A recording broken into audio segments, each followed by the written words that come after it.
So now we will learn how to log in refund request. We go to support, click on cases, create new case. Refund is a request and create case. Loan number, you can either select from drop down if you find it, otherwise you can copy paste it.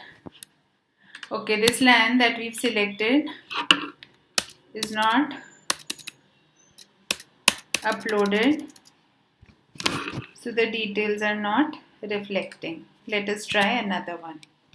Okay, so after selecting the loan number, when we press tab, we get customer name, mobile number, customer type, rate method, customer address. These are all auto-populated from OmniFin.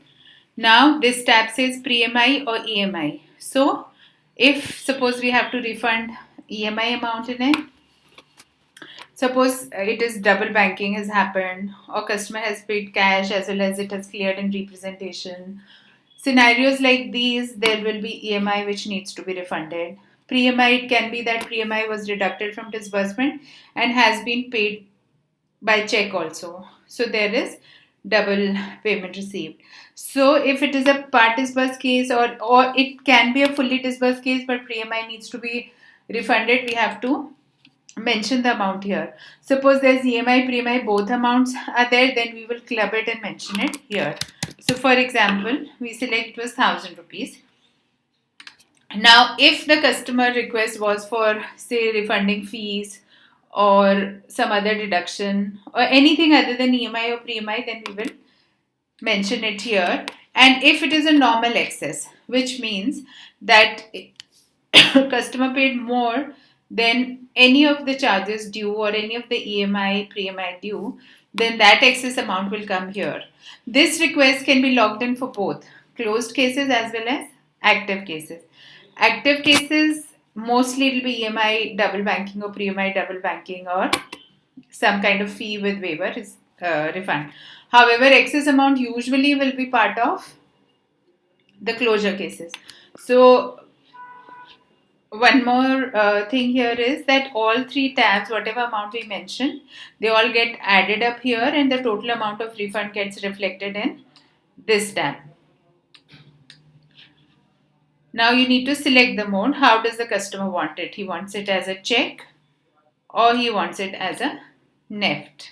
So if he wants it as a NEFT, then system will ask for a valid bank account number. It will ask for a bank name and it will also ask for the IFSC code, and scanned copy of cancel check needs to be uploaded here so that the backend team preparing the payment and making the NEFT transfer gets the correct details.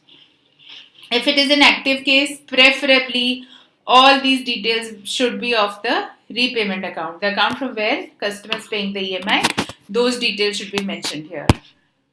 And if it is a check refund request, then we should validate the customer address in case it needs to be couriered, or otherwise the customer can collect it from the branch he is requesting. And the reason for refund or any other additional remarks that we wish to provide to the backend team or we wish that it should remain in the system, we can add the remarks here. For example, I'm just adding customer paid EMI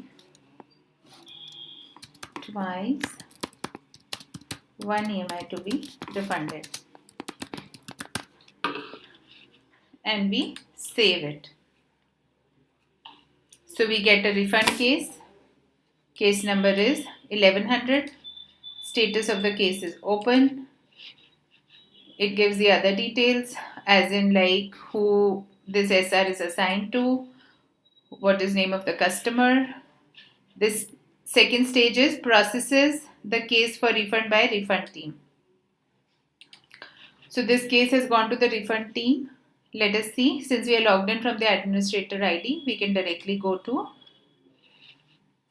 this next step. Here it says Refund approval mail. Since we have to take approval for refunding the amount, so we need to shoot a mail separately, get the approval and attach it here.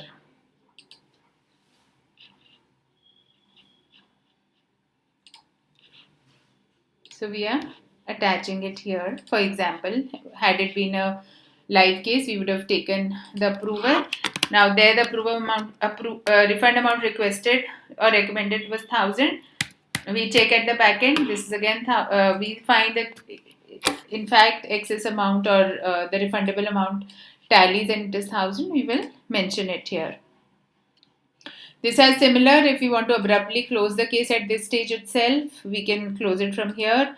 If there's some information which is required further to process the case, we can send it back to the originator or the initiator of the SR. However, in this case, we will process it further. So the second next step here is refund approval by audit team. So once we recommend or we validate that refund amount by the initiator is correct, we've taken due approval, then we send it to the audit team. So the case is with audit team. What do they see? They can either approve it, or if they don't, then they can from here they can reject it and send it back to the people who have processed the SR before the audit step.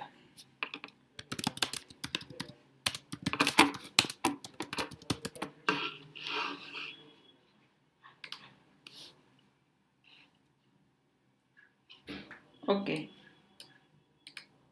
So we have added the remark. It goes to payment processing by central payment team. So it has gone for actual refund making. If the check is made through the system or in Omni, if the entries are already done, this maker and checker will get auto-populated. However, since this is a training video, so we have not actually done anything in the account in Omni. So we write maker, checker, whatever was the check number that has been printed, check amount already, since it gets auto-populated, and we save it. When we save it, check handed over to the customer by branch. So when we save it, this again goes to the cash counter or the branch who had initiated it, and it lies with them. Customer can be called, and as soon as the check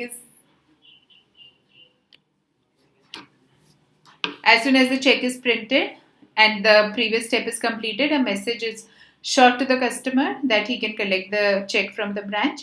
And once it is handed over, we should write the details here. That is, the cashier will write check handed over to the customer on 26th March 2019. And